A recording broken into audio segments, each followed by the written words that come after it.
تبارك الذي نزل الفرقان على عبده ليكون للعالمين نذيرا۔ السلام علیکم، بسم اللہ الرحمن الرحیم۔ قرآن کا پیغام انسانیت کے نام سیریز کے ساتھ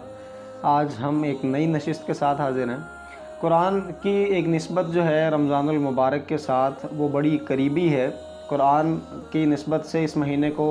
قرآن کا مہینہ بھی کہا جاتا ہے، کیونکہ اللہ رب العزت نے اسی مہینے میں قرآن کو نازل کیا، جیسے اللہ رب العزت فرماتے ہیں شہر رمضان الذی انزل فیہ القرآن، کہ رمضان وہ بابرکت مہینہ ہے جس میں ہم نے قرآن کو نازل کیا۔ اسی طرح اللہ رب العزت فرماتے ہیں انا انزلناہ فی لیلۃ القدر،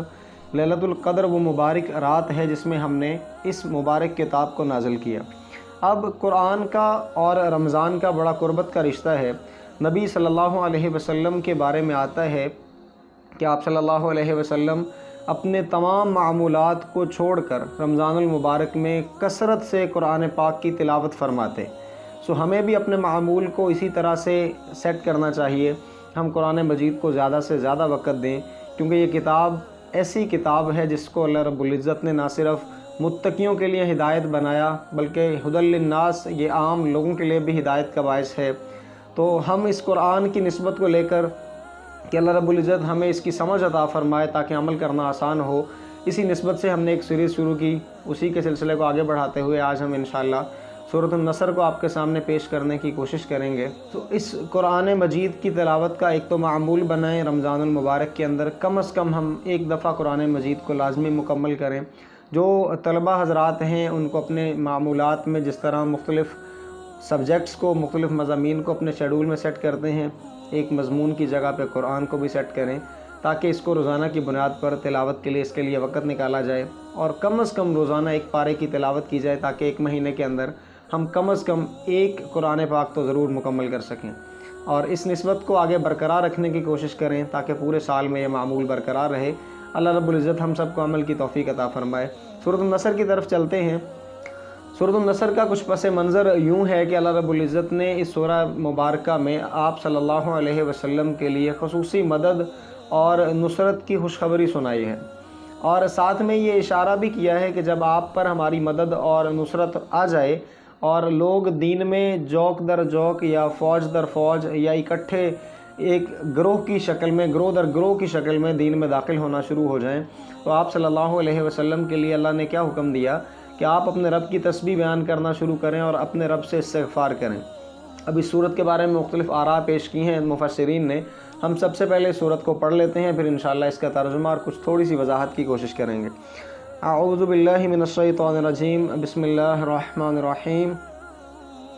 اذا جاء نصر اللہ والفتح ورأیت الناس يدخلون فی دین اللہ افواجا فسبح بحمد ربک واستغفر انہو کان توابا، صدق اللہ العظیم۔ اس پہلی آیت مبارکہ میں اللہ رب العزت کیا فرماتے ہیں؟ اذا جاء نصر اللہ والفتح،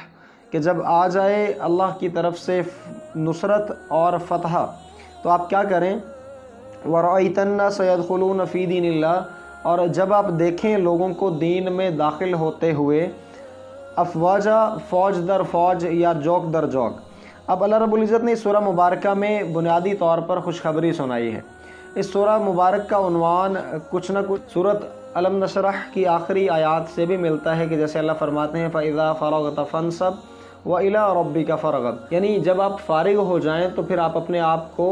اللہ رب العزت کے لیے مخصوص کر دیں یا اللہ کی عبادت کے لیے اپنے آپ کو وقف کر دیں۔ تو اللہ رب العزت نے اس سورہ مبارکہ کے اندر بھی فرمایا کہ جب آپ پر اللہ کی نصرت اور مدد اتر آئے، یعنی آپ صلی اللہ علیہ وآلہ وسلم کی تبلیغ کا وہ 23 سالہ بڑا پرمشقت دور تھا۔ آپ صلی اللہ علیہ وسلم نے 40 سال کی عمر سے لے کر 63 سال کی عمر تک یقیناً 23 سال لوگوں کو اللہ کی طرف بلایا۔ اب اس دورانیے میں جب آپ فتح مکہ کی صورت پیش آئی، یعنی آپ مکہ سے مدینہ ہجرت کر کے آئے، تو اس کے بعد مدینہ میں رہنے کے بعد اللہ رب العزت نے معجزانہ طور پر آپ کو مکہ فتح نصیب فرمایا۔ تو یہ اس سورہ مبارکہ میں گویا ایسے سمجھ لیں جیسے مکہ کی خوشخبری ہے کہ جب آپ نے مکہ فتح کیا، پہلی بات تو مکہ اللہ رب العزت نے بغیر جنگ کے آپ کو دیا۔ پرامن طریقے سے اللہ نے آپ کو اتنی بڑی فتح نصیب فرمائی، تو ایک خوشخبری وہ بھی ہو سکتی ہے۔ اور اسی فتح مکہ کے بعد لوگ فوجوں کی فوجیں دین میں داخل ہونے لگیں۔ جب لوگوں کو پتہ چلا کہ مکہ میں آپ صلی اللہ علیہ وسلم کی حکومت آ چکی ہے، آپ صلی اللہ علیہ وسلم بطور خلیفہ یہاں پہ آ چکے ہیں، تو آپ صلی اللہ علیہ وسلم کی بات ماننے میں ہی خیر ہے۔ اور لوگوں کے سامنے اعلان بھی کروایا گیا کہ جو لوگ دین قبول کر لیں گے تو وہ امن پائیں گے، اور آپ صلی اللہ علیہ وسلم نے ان کی جان، مال، عزت، آبرو کی حفاظت کا ذمہ لیا۔ تو وہاں پہ لوگوں نے فوج در فوج اسلام قبول کیا، اور لوگوں کو پتہ چل گیا یہ دین برحق ہے، اسی لیے تو یہ غالب آ چکا ہے۔ تو آپ صلی اللہ علیہ وسلم کو یہ باتیں بھی سمجھائی گئیں۔ اب پہلی 2 آیتوں میں تو اللہ کی مدد اور نصرت اور فتح کا وعدہ، ساتھ میں فرمایا کہ جب آپ دیکھیں لوگوں کو جوک در جوک یا فوج در فوج داخل ہوتا، تو یہ پورے کا پورا پس منظر جو ہے وہی سمجھ آ رہا ہے کہ فتح مکہ کے بعد ہی آپ صلی اللہ علیہ وسلم کے ساتھ لوگوں نے آپ صلی اللہ علیہ وسلم کے ساتھ ملنا شروع کر دیا۔ آخر میں اللہ نے کیا فرمایا؟ فَسَبِّحْ بِحَمْدِ رَبِّكَ وَاسْتَغْفِرْ، تو بس آپ تسبیح کیجئے اپنے رب کی، وَاسْتَغْفِرْ، اور استغفار کیجئے، إِنَّهُ كَانَ تَوَّابًا، بے شک آپ کا رب توبہ قبول کرنے والا ہے۔ اب اس آخری آیت میں اللہ رب العزت نے اپنے محبوب صلی اللہ علیہ وسلم سے یہ مطالبہ کیا کہ آپ اپنے رب کی تسبیح بیان کیجئے۔ اب اس صورت کے مختلف معانی نکلتے ہیں اور مختلف اس کے بارے میں روایات ہیں۔ ایک صحابی حضرت عبداللہ ابن عباس رضی اللہ تعالیٰ عنہ فرماتے ہیں کہ حضرت عمر رضی اللہ تعالیٰ عنہ اپنے دور میں مجھے چھوٹی عمر میں ہونے کے باوجود بدری صحابہ جو بڑی عمر کے صحابہ تھے ان میں بیٹھاتے۔ تو بعض لوگوں نے اس بات پہ اعتراض کیا کہ بدری صحابہ تو یقیناً بڑے مرتبے والے اور بڑے مقام والے، اور آپ صلی اللہ علیہ وسلم نے ان کے لیے خوشخبریاں اور اللہ نے قرآن میں خوشخبریاں اتاری، تو عبداللہ ابن عباس بچے ہیں تو اس کے باوجود یہ ان صحابہ کے اندر کیوں بیٹھتے ہیں؟ تو حضرت عبداللہ ابن عباس کہتے ہیں کہ ایک دفعہ حضرت عمر رضی اللہ تعالیٰ عنہ نے ساروں کو اکٹھا کیا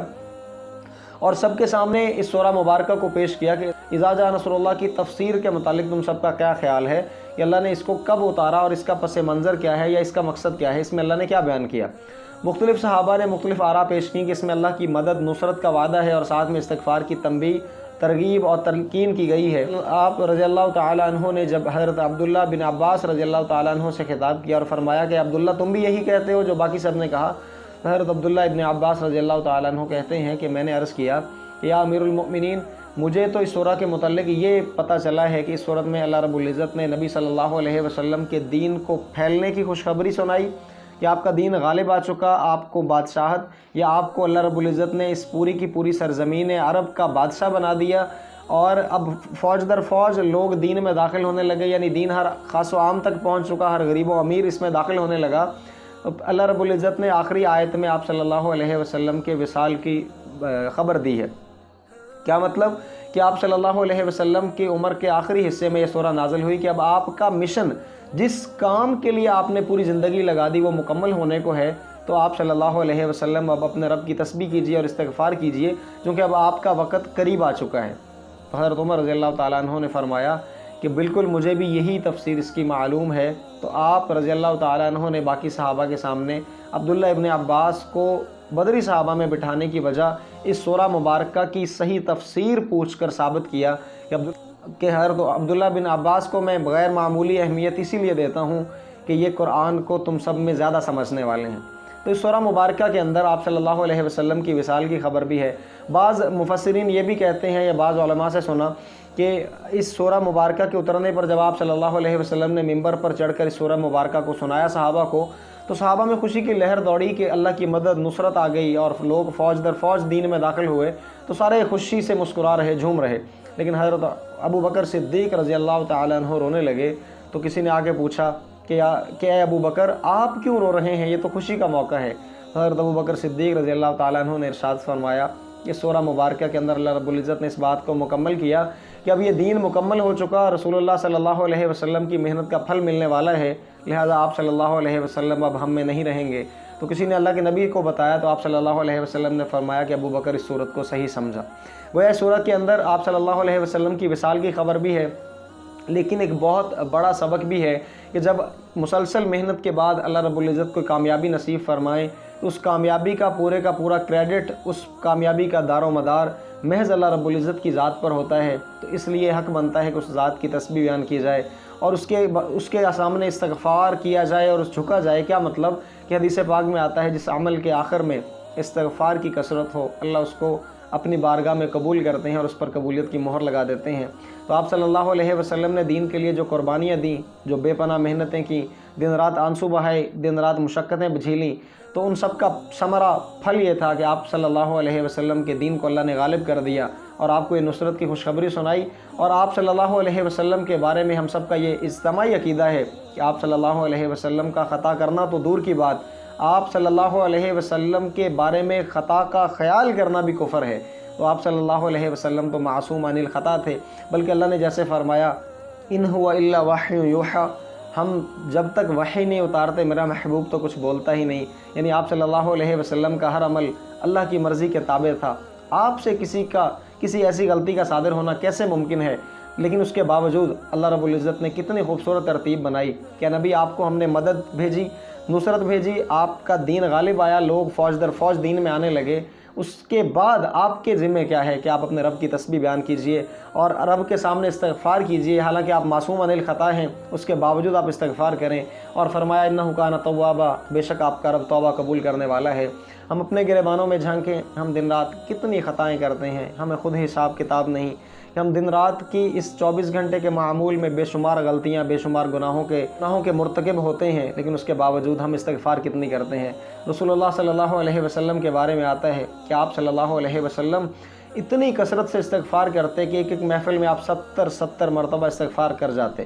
سو رسول اللہ صلی اللہ علیہ وسلم نے یہ بھی ارشاد فرمایا کہ قیامت کے دن اس آدمی کے لیے کوئی پچھتاوا نہیں ہوگا جس کے نامہ اعمال میں استغفار کی کثرت ہوگی۔ ہمیں دن رات اٹھتے بیٹھتے چلتے پھرتے استغفار کا معمول بنانا چاہیے کہ استغفار ایک ایسی دولت ہے جس کی نسبت سے اللہ رب العزت ہمارے گناہوں کو مٹائیں گے اور ہماری نیکیوں میں اضافہ فرمائیں گے۔ دعا ہے کہ اللہ رب العزت ہمیں قرآن کو سمجھنے اور دوسروں تک پہنچانے کا ذریعہ بنائے۔ رمضان کی ان بابرکت گھڑیوں میں قرآن کے ساتھ جڑیے، دوسروں کو بھی قرآن کے ساتھ جوڑیے اور قرآن کے اس پیغام کو دوسروں تک پہنچانے کا ذریعہ بنیے۔ اپنا بہت سارا خیال رکھیے گا، رمضان کی ان مبارک ساعتوں میں ہمیں بھی دعاؤں میں یاد رکھیے گا۔